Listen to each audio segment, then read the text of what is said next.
Hi friends, இன்றைக்கி நம்ம சேனலில் எல்லாருக்கும் பிடிச்ச மிக்சர் எப்படி வீட்லேயே செய்கிறதுன்னு பார்த்துடலாம்.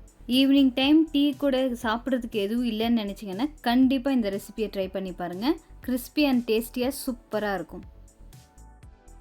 ஃபஸ்ட்டு காரா பூந்தி செஞ்சிடலாம். இதுக்கு ஒரு பாத்திரத்தில் 1 கப் அளவுக்கு கடலை மாவு, 2 ஸ்பூன் அளவுக்கு அரிசி மாவு சேர்த்து தேவையான அளவுக்கு உப்பு போட்டுடலாம்.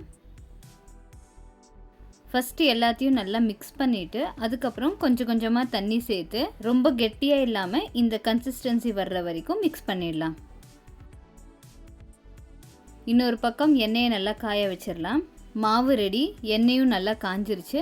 இப்போது ஜல்லடையில் கொஞ்சமாக மாவு சேர்த்து இந்த மாதிரி ஒரு கரண்டியில் கிளறிட்டே இருங்க. அப்போ தான் நமக்கு அந்த காராபூந்தி ஷேப் கிடைக்கும்.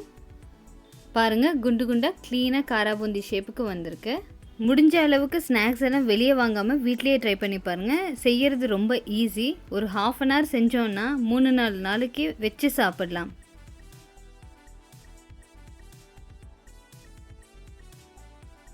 இப்போது பூண்டை லைட்டாக இடித்து வச்சிடலாம்.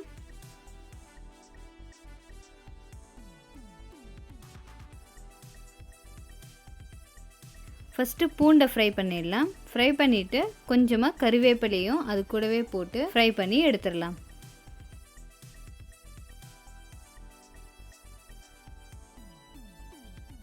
நெக்ஸ்ட்டு வேர்க்கடலை ஃப்ரை பண்ணுறதுக்கு கொஞ்சம் டைம் எடுக்கும். ஸோ மீடியம் ஃப்ளேம்லேயே வச்சு லைட் ப்ரௌன் ஆனதும் எடுத்துடுங்க.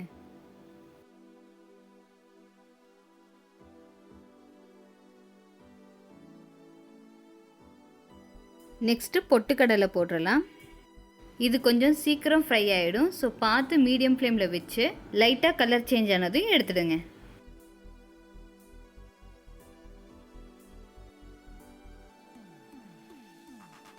கடைசியாக அவல் சேர்த்திடலாம். இது கெட்டி அவலுங்க.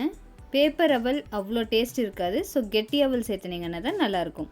இதுவும் சீக்கிரம் பொரிஞ்சிடும். ஸோ பார்த்து மீடியம் ஃப்ளேமில் வச்சு டக்குன்னு எடுத்துடுங்க. அவல் எப்போவுமே கடைசியாக ஃப்ரை பண்ணுங்கள், ஏன்னா இது எடுக்கிறது கொஞ்சம் லேட் ஆகும். எல்லாமே ஃப்ரை பண்ணியாச்சு. இப்போ கொஞ்சமாக மஞ்சத்தூள், மிளகாய்த்தூள், தேவையான அளவுக்கு உப்பு எல்லாத்தையும் சேர்த்து நல்லா மிக்ஸ் பண்ணிக்கோங்க. இது எல்லாமே செய்கிறதுக்கு ஒரு 35 மினிட்ஸ் ஆச்சு, அவ்வளோதான். கிட்டத்தட்ட 1 வீக் அளவுக்கு வச்சு சாப்பிட்லாம். சாப்பிட்றதுக்கு கிறிஸ்பி அண்ட் டேஸ்டியாக அவ்வளோ சூப்பராக இருக்குது. கண்டிப்பாக நீங்களும் ட்ரை பண்ணி பாருங்கள். பொரி கூட மிக்ஸ் பண்ணி சாப்பிட்டீங்கன்னாலும் நல்லா இருக்குங்க. ஸோ கண்டிப்பாக ட்ரை பண்ணி பாருங்கள். இந்த மாதிரி ஹெல்த்தி ஹோம்மேட் ரெசிபீஸ் டெய்லி பார்க்கணுன்னா மறக்காமல் நம்ம சேனலை சப்ஸ்கிரைப் பண்ணிக்கோங்க. நாளைக்கு இன்னொரு ஈஸியான ரெசிபீஸோடு சந்திக்கலாம்.